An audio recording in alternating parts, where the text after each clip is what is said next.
Hello everyone. आज का जो हमारा टॉपिक है वो है international payment mode.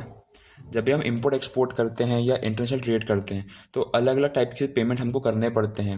For example, अगर मैंने माल खरीदा है और आपको बेचा है, ठीक है, तो कहीं ना कहीं पेमेंट इन्वॉल्व है इसके अंदर। मैं कौन सा पेमेंट कब किस समय करूँगा वो पता होना सबको ज़रूरी होता है। तो उन सारे पेमेंट्स की जो टर्म्स एंड कंडीशन रहती है वो सब अलग अलग रहती है। तो इस वीडियो में हम एक एक करके सारे टर्म्स ऑफ पेमेंट की बात करेंगे।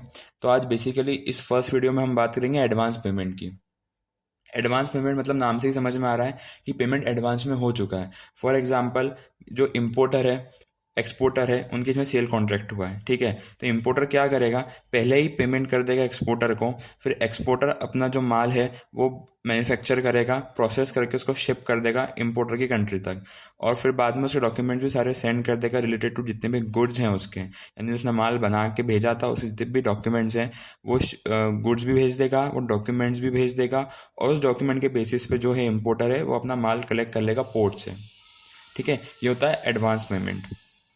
Advance payment basically remitted by buyer in advance, यानी जो एडवांस पेमेंट है वो रेमिट कर दिया जाता है बायर के द्वारा एडवांस में, यानी पहले ही दिया जाता है एडवांस में। एडवांस जो होता है वो सैम्पल रिसिप्ट की बेसिस पे दिया जाता है, ठीक है। Once remittance after accepting the order but before the shipment. Basically क्या होता है कि जब शिपमेंट नहीं हुआ है, शिपमेंट के पहले ही उसको सेलर को बायर पेमेंट कर देता है, रेमिट कर देता है। और जो ये पेमेंट होता है ये बैंकिंग चैनल्स के थ्रू होता है। इसको एक one of the simplest and less least risky payment माना जाता है एक्सपोर्टर के पॉइंट ऑफ व्यू से, क्योंकि एक्सपोर्टर को ऑलरेडी पेमेंट मिल चुका है इसके अंदर पहले ही, उसके बाद वो माल भेजेगा, ठीक है। बट अगर on the point of view importer की बात करें हम लोग, तो इम्पोर्टर के पॉइंट ऑफ व्यू से बहुत रिस्की रहता है।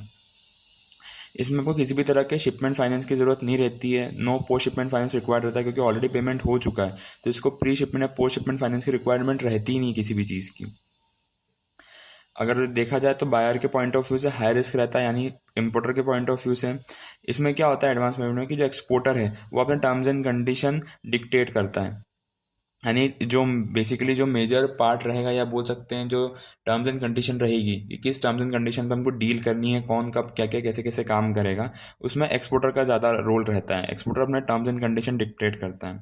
अब एक्सपोर्टर क्यों कर सकता है ऐसा, ठीक है। इम्पोर्टर एडवांस में पेमेंट भी कर रहा है, बट उसके बाद भी एक्सपोर्टर अपने टर्म्स एंड कंडीशन क्यों रख सकता है, क्योंकि जो उसका प्रोडक्ट है, यानी वो जो भेज रहा है, माल बना के भेजा है, तो बहुत यूनिक है, या उसका सम सॉर्ट ऑफ बोल सकते हैं मोनोपोलिस्टिक पावर है, कि उस टाइप की जो चीज़ जो बना के दे रहा है, जो प्रोडक्ट है, जो सर्विसेज हैं, वो जो है वैसी और कोई मार्केट में नहीं मिल रही है, या और कोई नहीं देता उस क्वालिटी की चीज़ आपको। तो some sort of unique product है, या फिर मोनोपोलिस्टिक क्वालिटी है, मोनोपोलिस्टिक पावर है एक्सपोर्टर के पास उस प्रोडक्ट और सर्विसेज को लेके। इसलिए वो टर्म्स एंड कंडीशन खुद डिसाइड करता है, और इसलिए इम्पोर्टर को एडवांस में पेमेंट भी करना पड़ता है।